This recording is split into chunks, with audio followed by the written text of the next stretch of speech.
ये बिजनेस हमने बरसों पहले करके छोड़ दिया। अगर बरसों पहले करके छोड़ दिया होता आज उनकी पीढ़ी करोड़पति अरबपति होती। क्या ऐसा है? नहीं, क्योंकि ये वो लोग हैं जो दूसरों पर डिपेंड हो जाते हैं। इनकी जबान पर तरह तरह की कहानियां होती हैं। ये आलसी लोग होते हैं और कहते हैं कि बेटा हमारा घर प्यार से चलता है, पैसों से नहीं। और आज हम कहते हैं कि घर प्यार से नहीं चलता, पैसों से चलता है। पैसे की जरूरत तो पड़ेगी, इसलिए उठो जागो आज से और अभी से काम। 155 विजय असफलता पर। करना शुरू कर दो काम, चाहे जो भी हो, चाहे चाय की दुकान हो, चाहे केला बेचने वाले की दुकान हो, फ्रूट जूस की दुकान हो, चाहे नेटवर्क मार्केटिंग में काम करिए। अगर पैसा चाहिए, नहीं तो लोग आगे निकल जाएंगे और आप वहीं के वहीं रह जाएंगे। फिर आपकी जबान पर एक शब्द होगा, काश हमने भी समझ लिया होता।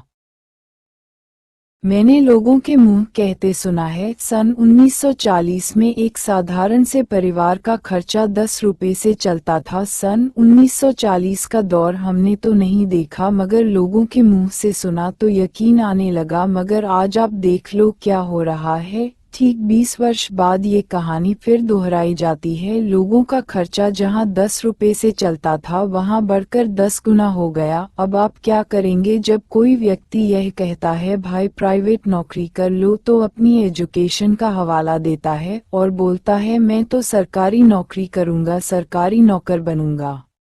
एजुकेशन नॉलेज दिमाग के लिए बहुत अच्छी है। नौकरी न मिले तो आप कोई भी छोटा मोटा कारोबार डाल सकते हैं, मगर ऐसा होता नहीं है। आप नौकरी के पीछे भागते हैं, नौकरी मिलती नहीं है, एज एक्सपायर हो जाती है। एजुकेशन का ईगो आपके अंदर है जो आपको कुछ करने नहीं देगा, आपको कहीं का नहीं छोड़ता। जिस व्यक्ति के अंदर एजुकेशन का ईगो आ जाता है वह व्यक्ति खत्म हो जाता है। ऐसे लोग जिंदा मुर्दा बनकर रह जाते हैं।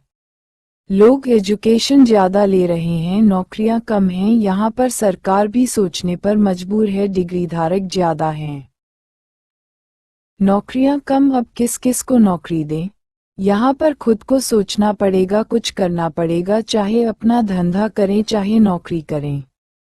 हर 20 वर्ष के बाद ट्रेंड बदल जाते हैं, ट्रेंड आते हैं चले जाते हैं। जो लोग एक्सेप्ट कर लेते हैं वही लोग अमीर बन जाते हैं। फिर 20 वर्ष के बाद सन 1960 में यही खर्चा बढ़कर 100 रुपये हो गया, 10 गुना बढ़ गया। एक साधारण से परिवार का खर्चा 100 रुपये से चलने लगा। अब सोचना पड़ेगा, अब से पीछे जो चल रहा था वहाँ तो सही था। एजुकेशन नहीं थी, किसी भी प्रकार का कोई बिल नहीं था, मगर आज मार्केट में कितने प्रकार के बिल हैं। सन 1980 में यही खर्चा बढ़कर 1000 रुपये हो गया, 10 गुना बढ़ गया। एक साधारण से परिवार का खर्चा 1000 रुपये से चलने लगा। यही ट्रेंड 20 वर्ष बाद फिर दोहराई गई। सन 2000 में बढ़कर हो गया 10,000 रुपये, 10 गुना हो गया। जहां खर्च 1000 से चलता था वहां पर 10,000 से खर्चा चलने लगा। क्या इतनी इनकम आज हमारी है? नहीं, फिर क्या करें? पॉपुलेशन दिन पर दिन बढ़ती जा रही है, इनकम घटती जा रही है। सरकार इस पर चिंतित है। बढ़ती 156 विजय असफलता पर। पॉपुलेशन के सामने क्या करें? एक व्यक्ति जो नौकरी कर रहा है 60 साल में रिटायर होता है, आने वालों को जगह मिलेगी क्या? नहीं। 100 लोग रिटायर होते हैं, 1000 लोग नौकरी की लाइन में लगे। अब आप ही बताइए, बचे 900 लोगों को नौकरी कहाँ से दे? किस किस को नौकरी दे? यहाँ पर सेल्फ डिपेंड होना पड़ेगा। अगर जीना है तो कुछ करना पड़ेगा। यही सोचकर व्यक्ति छोटे मोटे धंधे करता है, जैसे तैसे अपनी जिंदगी का गुजारा करता है। आने वाले सन 2020 में क्या होगा? सोचो, आज नहीं सोचोगे हाथ से ट्रेन निकल जाएगी, हाथ मलते रह जाओगे, कुछ हाथ नहीं आएगा। पॉपुलेशन इतनी पहुंच चुकी होगी, नौकरी का मिलना नामुमकिन है।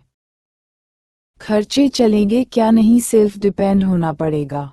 अगर कुछ करना है सन 2020 में एक साधारण कर्मचारी की सैलरी क्या 1 लाख रुपए होगी? नहीं, सोचो आगे क्या होने वाला है। सेल्फ डिपेंड होना पड़ेगा। आपने देखा होगा जीवन की शुरुआत से लेकर उम्र के लास्ट पड़ाव 65 वर्ष की आयु होने तक 25%